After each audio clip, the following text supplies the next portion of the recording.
자, 어제, 요거 다 못한 거 좀 몇 개 조금 하고, 요 몇 시까지 해야 되나? 제가 시간을 좀 맞춰야 되겠습니다. 12시까지 하면 되겠습니다. 예? 예, 12시까지요? 알겠습니다. 자, 어저께, 요한계시록 어떻게 읽을 것인가? 자, 7가지 열쇠 말씀드렸는데요. 자, 다시 한번 좀, 이건 해석학적인 문제니까, 요한계시록 해석 무엇이 문제인가 우리 한국교회 상황을 말씀드렸고, 하나님과 어린 양의 보좌가 키워드이다. 그리고 요한계시록은 소망과 위로의 책이다 말씀드렸습니다. 자, 네 번째 하고 5번째 간략간략하게라도 조금, 이건 해석학적 기본 원리이기 때문에 쭉 한번 보겠습니다. 자, 요한계시록은 상징의 책이다. 자, 다른 책들도 사실 상징이 없는 것은 아니에요. 근데 요한계시록은 특별히 더 상징이 많이 사용된 책이다 그랬습니다. 자, 요한계시록 학자들은 요한계시록은 아티스틱하다. 일반적으로 많이 얘기합니다. 자, 분명히 요한계시록은 바울서신하고 같지는 않아요. 역사서 같지도 않습니다. 어저께도 말씀드렸지만 이 아포칼립틱 리터리처라는 이 당대 유대 그런 문헌적 특징을 가지고 있고, 자, 저는 여기서 한 가지 좀 덧붙여서 시청각적인 책이다 그랬습니다. 시청각적인 책. 보고 듣고 느끼는. 제가 그 계시록을 이제 여러 부류 분들하고 이렇게 나눌 기회가 있었는데 제일 열렬한 반응을 보인 부류가 있어요. 누굴까요? 야, 눈치 되게 빠르시네요. 맞습니다. 한 번은 제가 그 음악이 아니라 그 미술, 기독교 미술 하시는, 제가 백석대학에 조금 있었을 때 기독교 미술 하는 분들하고 이 계시록 좀 한번 강의를 해달라고 해서 한 적이 있는데, 와, 제가 놀랐어요. 이분들이 그냥 눈이 반짝반짝해요, 막. 그러니까 이 예술가들이기 때문에 그런지 요한계시록에 나오는 이 예쁜 보석, 색깔 막 이렇게 하니까 막 영감이 떠오른대요. 막 그림 소재가 생각나고, 아, 그렇구나. 저는 사실 또 음악가예요. 안 믿으실지 모르겠지만 저는 음악가인데요. 내년에 지금 좀 리사이틀 하려고 준비도 하고 있거든요. 지금 틈틈이요. 제가 CD도 좀 내고 그랬어요. 안 믿으셔도 돼요. 자, 좌우지간. 근데 저는 뭐가 들렸냐면은 요한계시록에서 찬양 소리가 특별히 유난히 들리더라고요. 하늘에서 소리가 나서 가라되 할렐루야. 그러니까 제가 고등학교 때부터 이제 이 성경을 사랑하는 마음을 주셔갖고 계시록을 저도 그때 많이 수십 번 읽고 그랬는데 무슨 말인지 하나도 모르겠어요. 근데 모르겠다 하다가 보면 하늘에서 찬송 소리가 나서 가라되, 그럼 귀가 또 번쩍 떠지는 거예요. 그래서 이 음악가는 이 귀가 열려 있어요. 이 예술가는 다른 센서가 있어요. 성악가들은 여러분들은 뭐 새소리가 들으면 그냥 우나보다 하지만 음악가들은, 이 성악가들은 어떻게 하면 저렇게 공명된 소리가 나지? 예? 예사로 듣질 않아. 이 소리의 울림을 들으면서 어떻게 하면 저렇게 꾀꼬리 소리가 날까? 어디를 울려야 저런 소리가 날까? 이 감관이 달라요. 요한계시록은 예술가적 감각이 있어요. 그럼 이게 없으면은 이 계시록에 이게 살아나지를 않아요. 근데 제가 이렇게 보니까 요한계시록 학자들, 저도 뭐 어지간한 학자들 거는 다 읽어봤는데 예술적 감각이 있는 학자는 제가 아직 못 봤어요. 하나님께서 그래서 나한테 이 음악을 그래서 시키셨나 보다 하는 생각이 드는 거예요. 자, 시청각적인 책이다. 예를 들어 보세요. 막 요한계시록 4장, 5장에 보면 죽임당하신 하나님의 어린 양 찬양 나오거든요. 우리 그냥 읽으면은 여러분 요한계시록 5장을 해보세요. 요한계시록 5장에 보면은 죽임당하신 어린 양, 우리 아까 조금 전에 김형미 목사님이 읽어주셨나요? 능력과 부와 지혜와 힘과 존귀와 영광과 찬송을 받으시기에 합당하도다. 그건 이거 산문으로 돼 있지만 이게 지금 사실 찬송이거든요. 제가 생각할 때는 핸델이 여기에 영감을 받아갖고 메시아를 쓴 것 같아요. 여러분, 메시아의 이게 마지막 곡이거든요. 죽임당하신. 네? 빰빰빰빰빰빰 어린 양. 이거 아세요? 그 마지막에 제가 대학 시절에 우리 메시아를 매년마다 여러 차례 했어요. 1부, 2부, 3부로 돼 있거든요. 마지막엔 죽을 힘을 다해서 불러요. 한 2시간 넘게 공연을 하는데 나중에 지쳐갖고. 근데 놀라운 체험이 뭐냐면요. 한 1부 끝날 때쯤 되면 하늘문이 확 열리는 기분이 들어요. 진짜. 와, 학생들이 그때 눈물을 다 줄줄 흘리면서 불러요. 하늘이 갑자기 그냥 뻥 뚫어진 것 같아요. 이야, 그 감격은 말로 다 할 수가 없어요. 어떤 때는 연습하다가도 막 눈물을 줄줄 흘려요. 감동이 막 물밀듯이 밀려 들어와갖고. 이야, 이 마지막에 죽임당하신 분인데 그냥 눈물을 줄줄 흘리면서, 그래서 막 그냥, 그 마지막 죽임당하신. 여러분, 이걸 어떻게 산문으로 표현해요? 요한계시록은 찬양이거든요. 그냥 가슴속 깊은 곳에서 그냥 막 울려 퍼지는 이 감격을 노래한 거라고요. 그러니까 바빙크가 그랬어요. 신학의 종착점은 독솔로지다. 네? 신학의 최종 종착지는 찬양이래요. 찬양과 경배. 요한계시록이 그런 책이에요. 그래서 이런 음악적 센서, 예술적 감각이 있어야 자, 이 마지막에 보면은 이 셀 수 없는 수많은 천사들. 와, 이게 진짜 우주를 진동시키는 소리예요. 응? 그리고 보면은 또 하늘 위에와 땅 위에와 땅 아래 모든 피조물이 보좌에 앉으신 이 어린 양에게 찬송과 존귀와 영광과 권능을 세세토록 돌릴지어다. 와, 이 그냥 상상할 수 없는 어마어마한. 제가 어저께 보니까 이 웨일즈에서 오신 우리 목사님 계시더라고요. 제가 그래서 한 번은 웨일즈 분들이 굉장히 찬양과 영성이 우리하고 좀 비슷해요. 그래서 저는 이 각 나라 음악을 다 들어요. 지금 뭐 심지어 러시아 오르토독스, 그리스 오르토독스, 또 영국, 또 웨일즈, 웰시 찬양 쭉 다 들으면요. 여러분 놀랍게도 이 찬양 부르는 그걸 보면 저는 영성이 느껴져요.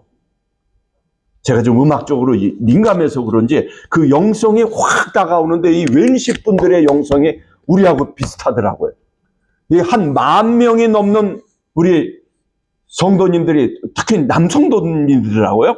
체육관에 모여서 내 주의 보혈은 정하고 정하다를 한 10,000명이 넘는 분이 그냥 어마어마한 데서 부르는데 눈물이 줄줄 나요. 야, 진짜 이 찬양이 생각나는 거예요. 아니 10,000명이 불러도 이렇게 어마어마한데 아니 셀 수 없는 천사들 구원받은 하나님의 모든 백성들이 지금 다 이거 뭐 수천 수만 수억 셀 수 없는 무리들이 보좌에 앉으신 이게 이 4장 5장에 보면요 보좌에 앉은 이 보좌가 센트렐러트예요. 그리고 여기 네 생물 24장로 셀 수 없는 천사 모든 구원받은 하나님의 얼마나 이 보좌가 딱 중심이 돼 있어요.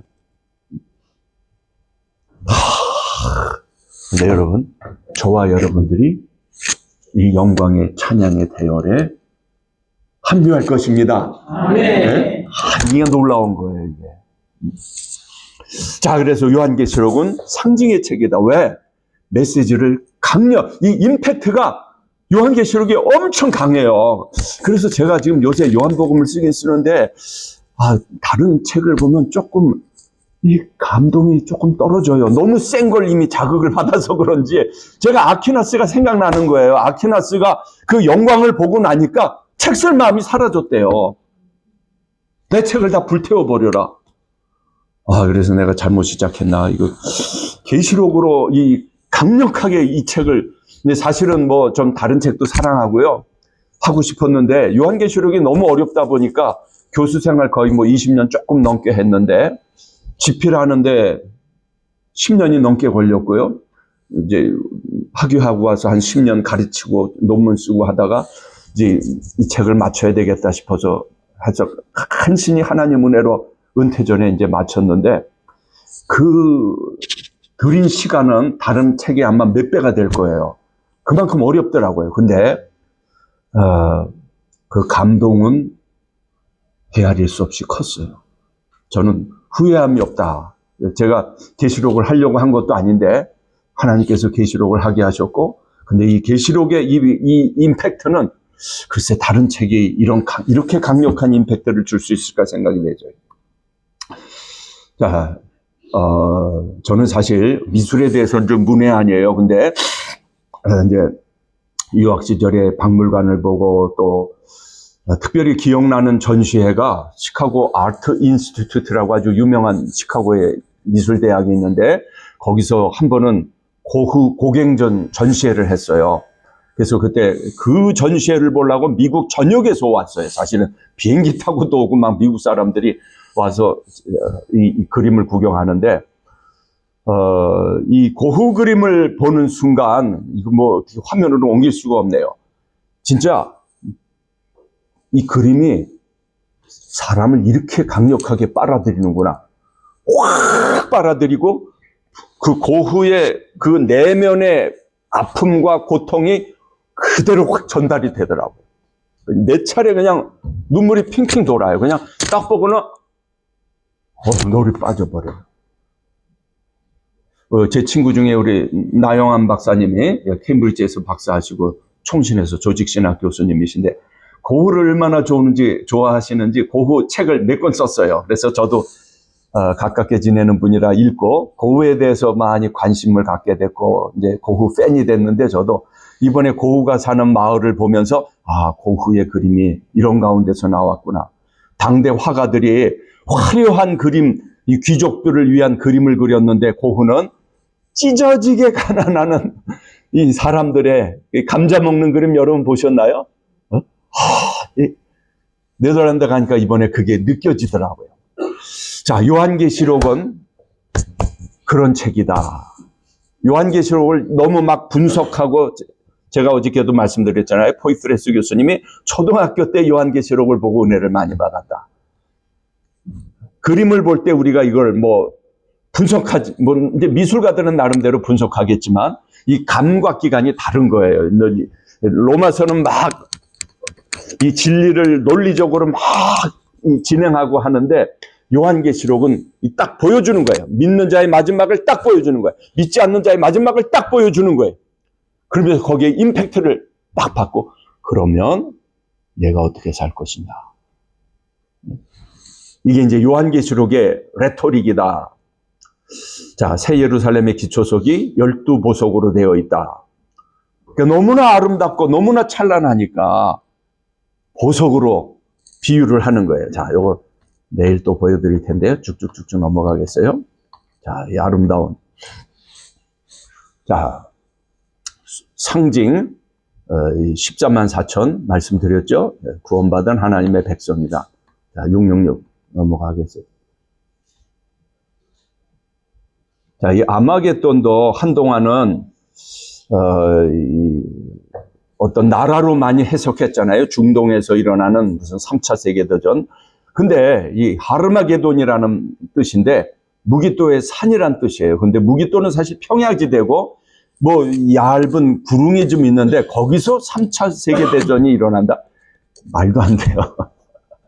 그래서 구약시대에 많은 전투가 일어났던 이 일종의 이제 묵시적 상징으로 사용되었다. 자, 오늘 또 이제 여기에 대해서 말씀드리겠습니다. 요것만 조금만 더 얘기하겠습니다. 요한계시록은 종말의 시간표가 아니다. 굉장히 중요해요. 요한계시록은 종말의 타임테이블이 아니다.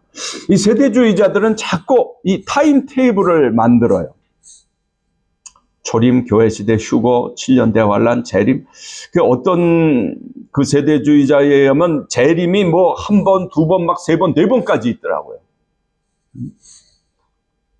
자, 요한계시록은 시간적 진행을 따라 기록한 책이 아니다.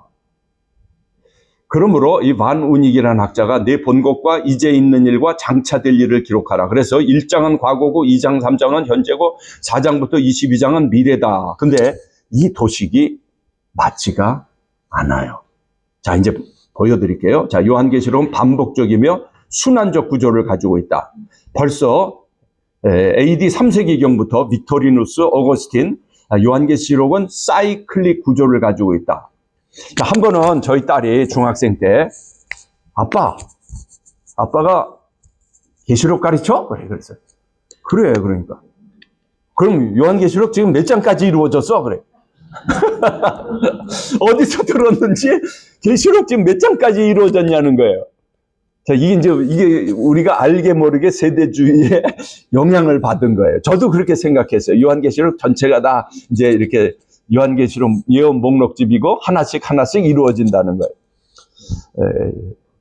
그렇지가 않다는 거죠. 요한계시록은 반복적이며 순환적 구조를 가지고 있다. 자, 이거 미리 좀 말씀드립니다만 예를 들면 보세요. 요한계시록 6장 12절을 보면은 벌써 여기 재림의 모습이 나타나요. 그리고 7장에도 이 새하늘과 새 땅의 모습이 여러분 7장 펴보세요. 7장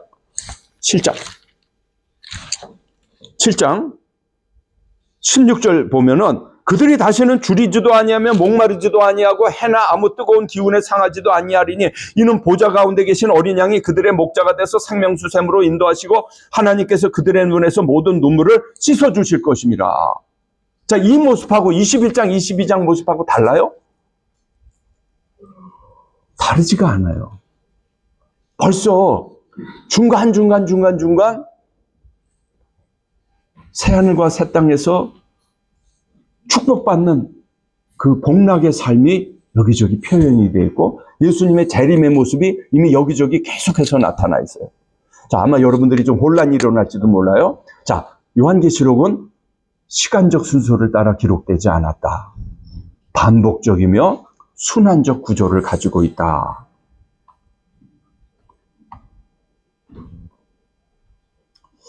자, 요 정도 하고 넘어가겠습니다. 자, 이제 거의 이제 중요한 건 거의 다 했습니다.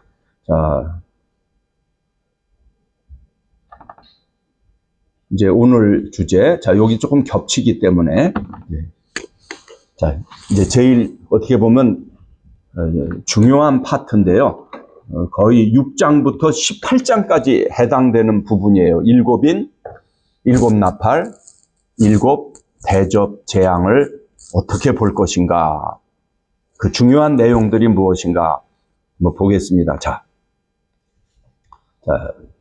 이 구조 분석은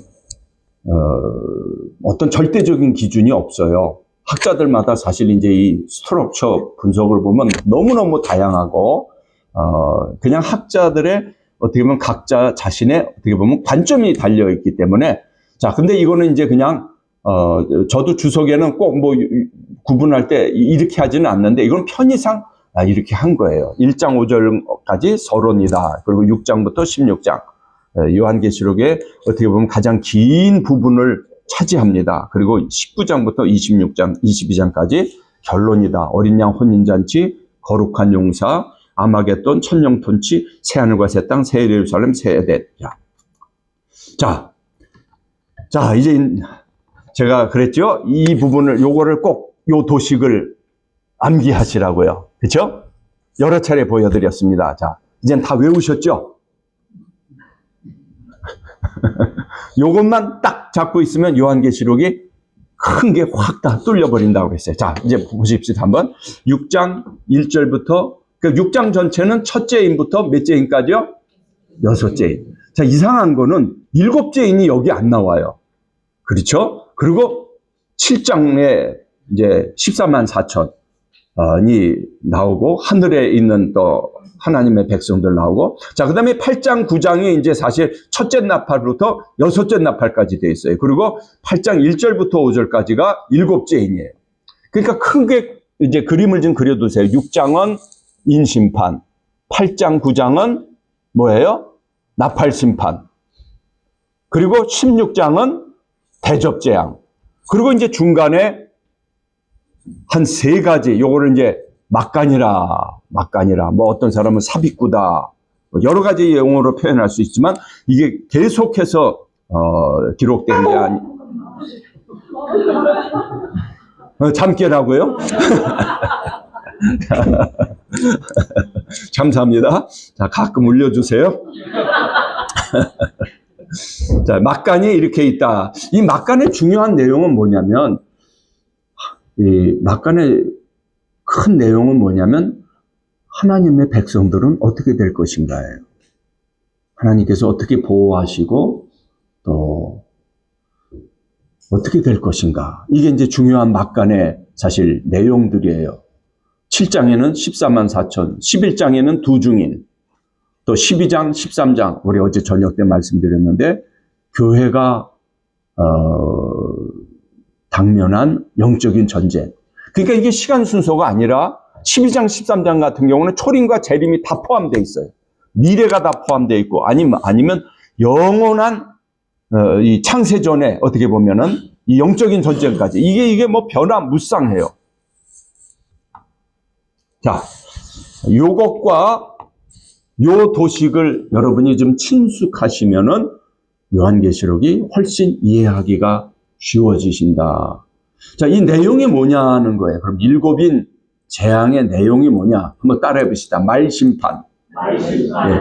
흰말, 붉은말, 검은말, 청황색말. 시작. 흰말, 붉은말, 검은말, 청황색말. 자, 여기 이 구절을 보면은 1부터 4까지는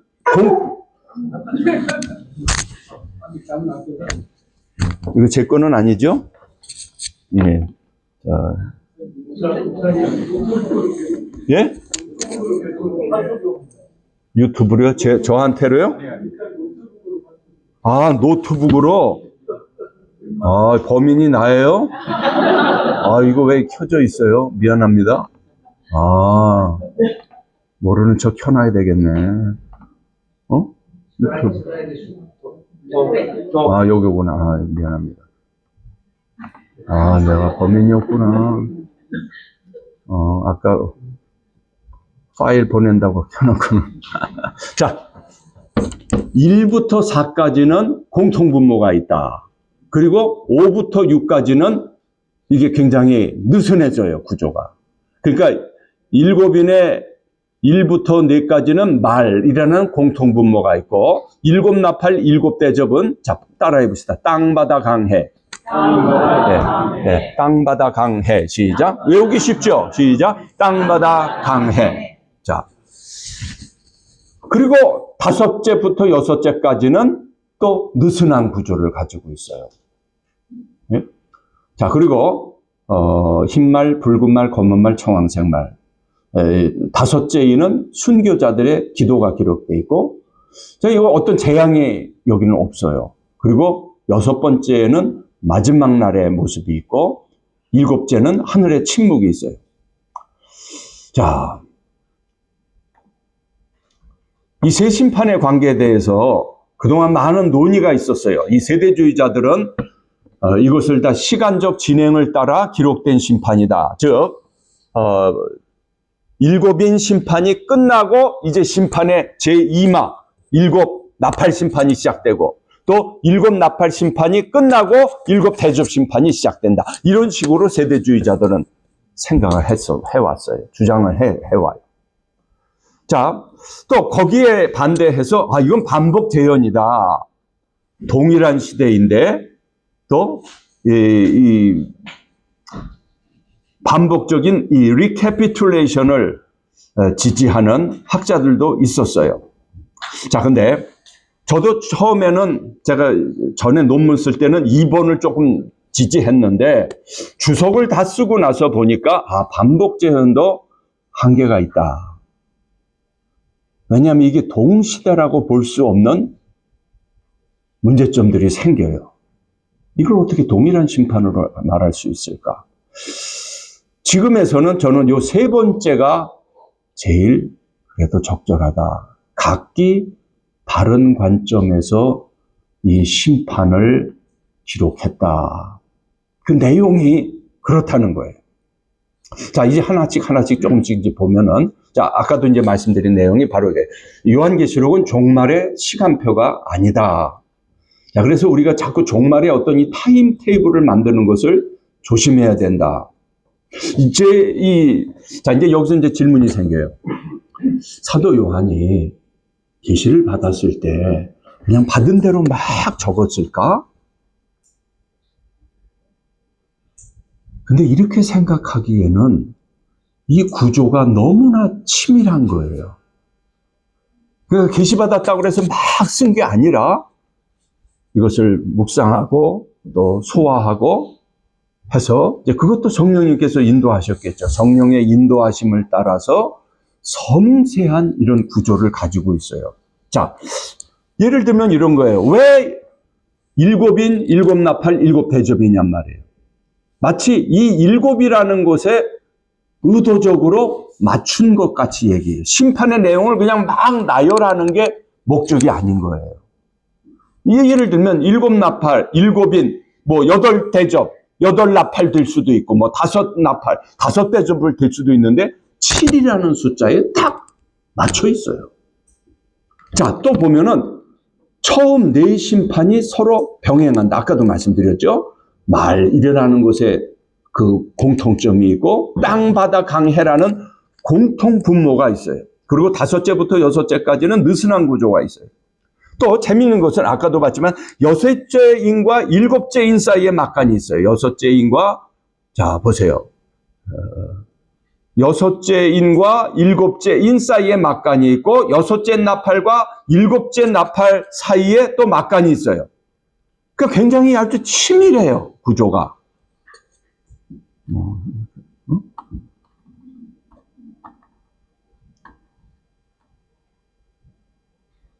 그리고 일곱째인, 일곱째 나팔, 일곱째 대접에 또 굉장히 유사함이 있어요. 자, 보세요. 일곱째 인이 어떻게 끝냐면 천사가 8장 5절에 보니까 향로를 가지고 제단에 불을 담아다가 땅에 쏟음에 우레와 음성과 번개와 지진이 나더라. 자, 11장 19절에는 일곱째 나팔 심판 사건인데 여기도 보면 번개와 음성들과 우레와 지진과 큰 우박이 있더라. 또 일곱째 대접 심판을 보니까 번개와 음성들과 우레소리가 있고 또 큰 지진이 있어. 얼마나 큰지 사람이 땅에 있어 온 이래로 이같이 큰 지진이 없었더라. 여러분 여기 보니까 놀랍게도 패럴렐이 돼요. 그렇죠? 그러면서 여기 보면은 intensification이 있어요. 강화. 마지막에는 큰 지진이에요. 우박이 얼마나 큰지 무게가 한 달란트나 되는 큰 우박이 떨어진다고 했어요. 상상할 수 없는 이 점진적인 강화가 있다. 자, 그래서 일곱 심판 이 시리즈라고 이제 표현을 했는데 정교하고 치밀한 문학적 구조를 가지고 있다. 학자들에 따라서 4 플러스 2 플러스 1, 뭐 4 플러스 3, 혹은 4 플러스 1 플러스 1 이런 식으로 이제 분석을 했어요. 그리고 단순하게 미래 심판을 나열하는 것이 목적이 아니다. 그리고 분명히 선택적으로 기록을 했다. 마지막인 나팔 대접이 하나님의 진노의 절정을 이룬다. 자, 연대기적 해석을 반박하는 논문들이 있어요. 본문들. 자, 예를 들면 일곱인 심판이 끝나고 일곱 나팔 심판이 시작된다면, 자, 요한계시록 6장을 이제 하나씩 좀 내용을 보면서 보실까요? 자, 요한계시록 6장.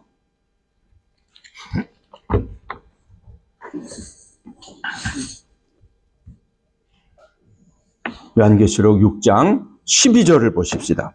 요한계시록 6장 12절을 보면, 자, 내가 보니 여섯째 인을 떼실 때에 큰 지진이 나며 해가 검은 털로 짠 상복같이 검어지고 달은 온통 피같이 되며 하늘의 별들이 무화과 나무가 대풍에 흔들려 설익은 열매가 떨어지는 것 같이 땅에 떨어지며 하늘은 두루마리가 말리는 것 같이 떠나가고, 자, 그 다음에 땅의 임금들과 왕족들과 바위숨에 숨어 어린 양의 진노에서 우리를 가르우라. 자, 이 본문과 마태복음 24장 29절 31절을 한번 비교를 해보세요. 마태복음 24장 29절. 자, 여기 이제 감남산 강화라고 그러죠. 마태복음 24장 29절.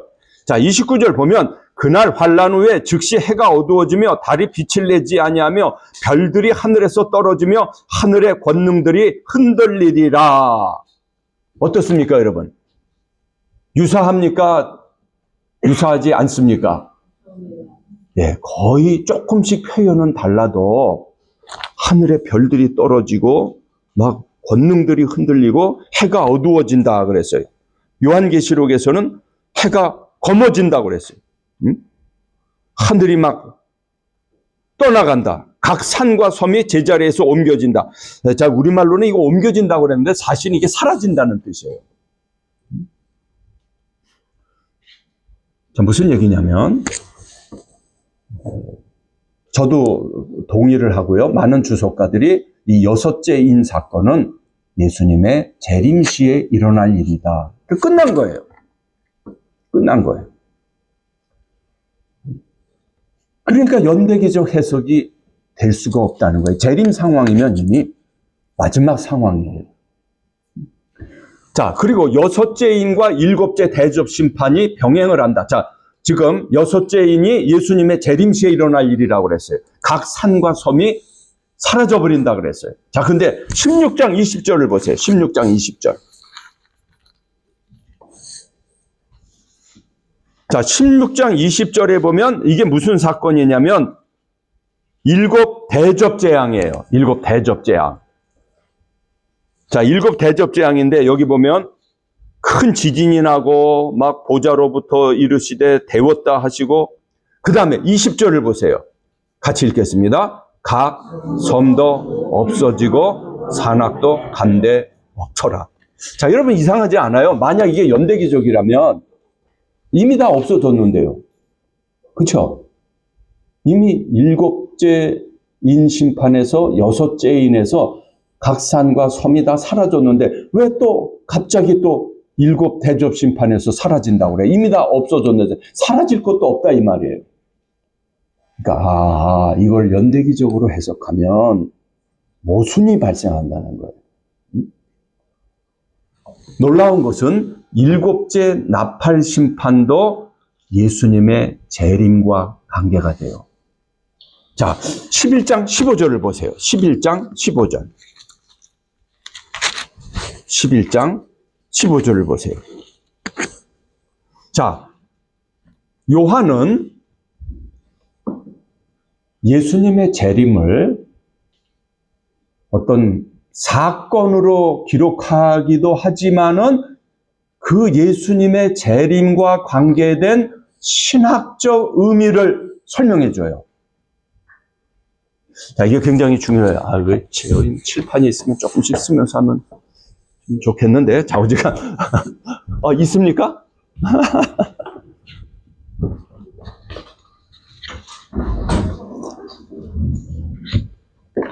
자, 요 이해가 굉장히 중요한데, 자, 제가 어저께,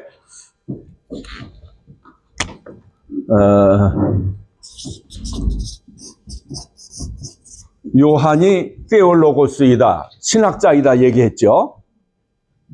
잊어버리셨습니까? 다시 할까요? 자, 테올로고스. 자, 우리 헬라어를 또 모르시는 분도 계시겠지만, 하자. 우리 따라해 보십시다. 로고스다. 요한에게만 이 명칭을 붙인다. 시랍 정교회에서는. 그리고 또 최고의 신학자이다. 자, 그러나 뭐 우리가 바울이 그러면 우리한테는 누가 최고입니까? 예수님은 그 부류에 안 들어가죠. 자, 예수님은 어떻게 신학자라고 말하겠습니까? 예수님은 우리 신학의 대상이신데, 그쵸? 자, 이거 감히, 그건 좀 그래요. 거시기 해요. 바울이죠. 우리 프로테스탄트는, 우리 종교계획의 후손들은 괜찮습니다. 근데, 그건 저는 누가 먼저냐, 이거 따지지 않은 게 아니라, 요한도 깊다는 거예요. 예를 들면 이거예요. 사복음서를, 우리 다 공부하셨는데, 요한복음을 무슨 가스펠이라고 그러는지 아시죠? 뭐라고 그래요? 스피리추얼 가스펠, 교부들이 그렇게 불렀대요. 또 theological 가스펠. 예를 들면 이런 거예요. 요한복음에는 예수님의 탄생 기사가 있습니까, 없습니까? 네? 네, 탄생 기사는 없어요. 마태복음이나 누가복음 같이 예수님의 이런 동방 박사 사건, 또 엘리사벳, 이런 거 전혀 없어요. 어떻게 시작해요? 엔 아르케, 엔 홀로고스. 홀로고스 엔 프로스톤세온. 카이, 세오스, 엔 홀로고스. 미안합니다. 1장 1절에. 무슨 얘기냐면, 요한은 예수님의 탄생을 어디로 연결시키냐면, 영원한 이 우주가 생성되기 이전에 창세 이전으로 연결을 시켜버려요. 그 예수님이 창세전부터 계셨던 분이고, 창세전부터 아버지와 함께 계셨고, 그분이 사실은 이미 창조에 관여를 다 하셨고, 어마어마한 신학이 1장 1절부터 요한 프롤로그라고 그러죠. 전개가 돼요. 그리고 그 말씀이 육신이 되어 우리 가운데 거하셨다. 와, 우리한테 온 분이 어떤 분이냐? 영원 전부터 계셨던 분이 육체가 되셔서 홀로고스, 에게네토, 사르크스. 와,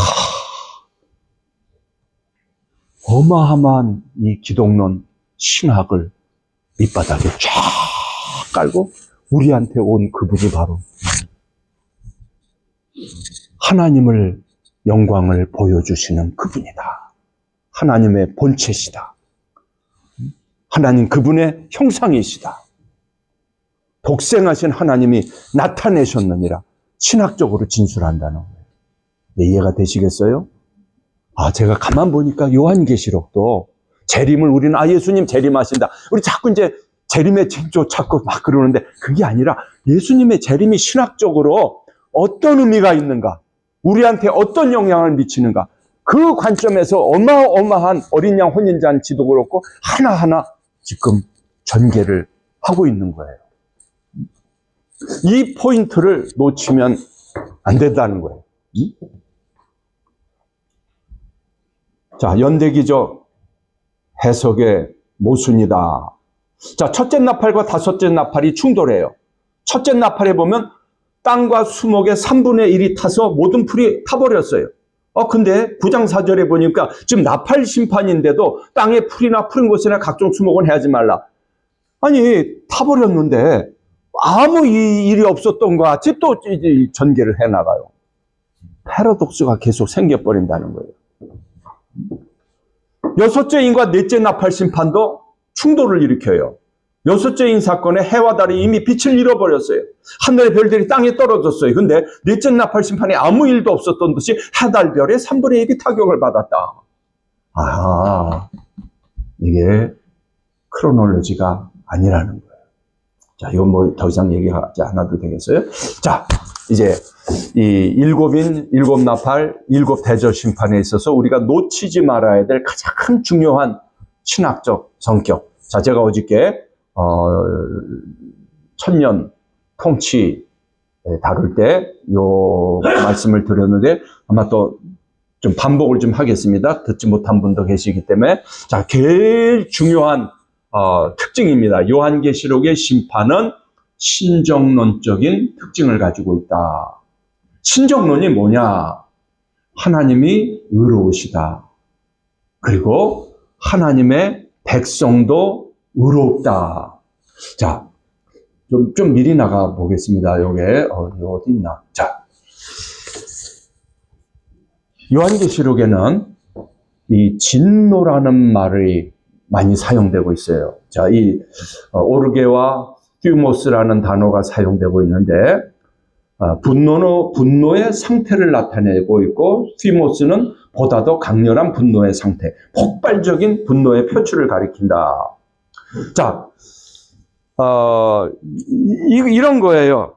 하나님의 분노는 우리의 분노와 달라요. 우리도 가끔 여러분 뚜껑이 열릴 때 있죠? 감정이 막 폭발하는 거예요. 근데 하나님의 진노는 그런 게 아니에요. 하나님의 거룩의 표현이다. 하나님의 거룩의 표현이다. 하나님의 진노는 원수를 갚는다거나 복수하는 감정적 차원의 이 꺼트리 박사님이 참 잘 얘기해 줬어요. 의미를 뜻하는 것이 아니고 하나님의 진노 역시 하나님의 심판과 마찬가지로 하나님의 의로우심과 거룩하심의 표현이다. 꺼트리는 진노가 하나님의 의로우심을 부정적 관점에서 표현하는 것이다. 즉 하나님의 진노는 인간의 노함, 절제되지 않은 감정의 폭발과는 근본적으로 다르다. 우리가 이제 이 계시록을 공부할 때 놓치지 말아야 될 부분이 바로 이 부분입니다. 이 복음을 이해할 때도 이 십자가 사건이 하나님의 사실은 사랑의 최대의 표현인 동시에 저는 그렇게 생각해요. 하나님의 공의와 거룩하심의 심판의 최대의 클라이맥스다. 저는 이 두 가지를 같이 얘기해야 된다고 생각해요. 하나님이 진노하셨다는 거예요. 아들을 죽이셨다. 죽도록 하셨다. 우리 목사님들이야 뭐 이미 저보다 다 잘 알고 계시겠지만, 그래서 절대 제가 학교에서도 학생들한테 복음을 자꾸 값싼 거라고 얘기하지 말라. 왜 치프 그레이스가 나오냐? 응? 청년들이 모여서 한 번은 그러대. 구원에서 이론을 더하면 10원이래. 아니, 구원이 그렇게 값싼 거예요? 응? 그러니까 공짜다. 절대 복음을 공짜라고 좀 소개하지 말라. 공짜가 아니다. 우리가 인간이 아무리 해도 치를 수 없기 때문에, 아니 양을 수백 마리, 수억 마리 죽여도 인간의 죄를 사할 수 없기 때문에 예수 그리스도, 그러나 하나님의 아들이신 그분의 피는 그 누구의 피보다도 값진 피다. 세상에 어느 부모가 자기 아들을 죽이겠느냐? 응? 세상 다 준다고 내 아들을 내주겠냔 말이에요. 응? 아들을 죽이셨다. 이게 하나님의 거룩이다. 자,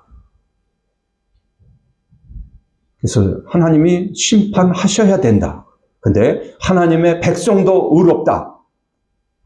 이 심판은 그래서 자 6장 9절에 보면 순교자들의 탄원 기도로 시작한다. 자, 이게 같이 맞물려 있어요. 네, 순교자들의 이 5장에도 보면은 여기는 명확하게 표현하지 않아요. 5장 8절에 보면 두루마리를 취하시며 네 생물과 24장로들이 어린 양 앞에 엎드려 각각 검은고와 향이 가득한 금대접을 가졌으니 이는 이 향은 성도의 기도들이라. 자, 이건 일반적으로도 적용될 수 있긴 해요. 성도의 기도는 결코 땅에 떨어지는 법이 없다는 거예요. 향이 돼서 하나님께로 올라간다. 근데 놀라운 것은 이제 점점 분명해져요. 그럼 이 기도가 뭐냐? 성도들의 탄원 기도라는 거예요. 특별히 순교자들의 탄원 기도. 여기 보면은 이 기도에 대해서 8장에도 또 나타나요. 또 다른 천사가 8장 3절 금양로를 가지고 많은 향을 받았으니 이는 모든 성도의 기도와 합하여 보좌 앞 금제단에 드리고자 함이라. 향연이 성도의 기도와 함께 천사의 손으로부터 하나님 앞으로 올라가는지라.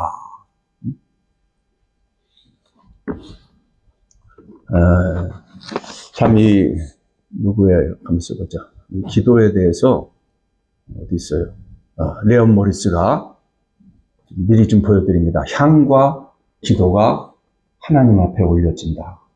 기도는 하늘과 땅을 넘나드는 것이다. 무엇이 세계를 움직이는 가장 강력한 힘인가? 기도이다. 성도들의 기도와 하나님의 불이 세계를 움직이는 가장 강력한 힘이다. 너무 멋있어요. 성도들의 기도는 이 세상의 어떤 세력보다 강하다. 이것이 하나님의 불이 되어 땅에 쏟아지는 것이다.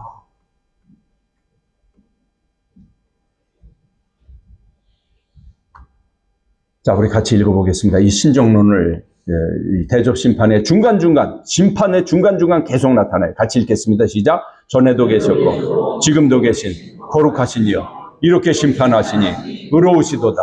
그들이 성도들과 선지자들의 피를 흘렸으므로 그들에게 피를 마시게 하신 것이 합당하니이다. 이 복수법이라고 그러죠. 복수법. 이에는 이, 눈에는 눈. 저들이 선지자들의 피를 흘렸으므로 그들에게 피를 마시게 하신 것이 합당하십니다. 이 바벨론 심판이 끝나고 나서 제가 말씀드렸죠. 찬양이 막 울려 퍼져요. 할렐루야 찬양이, 여러분 이 할렐루야가 신약에 한 몇 번이나 나올까요? 네? 네? 여러 번. 여러 번 몇 번? 10번. 10번 손 들어보세요. 20번 손 들어보세요.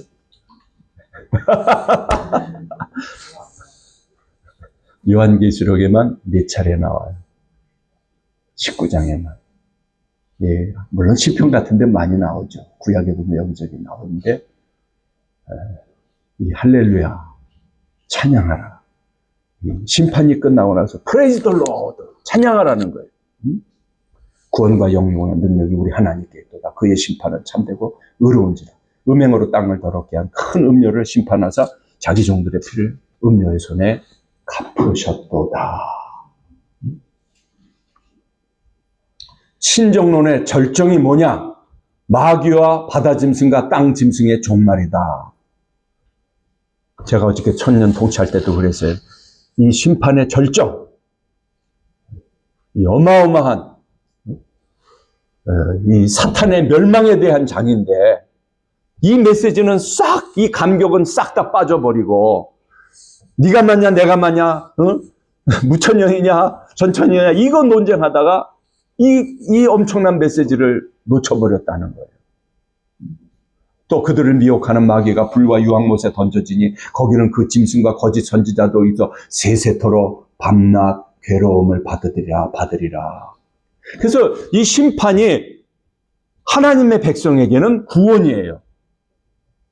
근데 이걸 잘못 오해했어요, 그동안. 이거 날 심판하는 줄 알고 그냥 요한계시록을 보고 무서워한 거예요.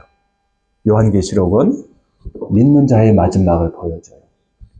믿지 않는 자의 마지막도 보여줘요. 참 그런 거 보면은 그 옛날 우리 그 최건능 목사님 있잖아요. 최건능 목사님 아시죠? 예수천당 불신지옥. 일본 순사한테 끌려가서 막 매를 맞을 때였나 그래요. 아니 매를 맞으면서 눈물을 일본 순사를 보면서 줄줄 흘리는 거예요. 일본 순사가 하도 이상해갖고, 아니 당신 왜 우냐고. 네가 지금은 날 때리지만 내가 지옥에서 고통받을 모습을 생각하니 내가 눈물이 난다. 일본 순사가 뜨끔했대요. 요한계시록을 확실하게 이해하신 거죠. 예수천당 불신지요.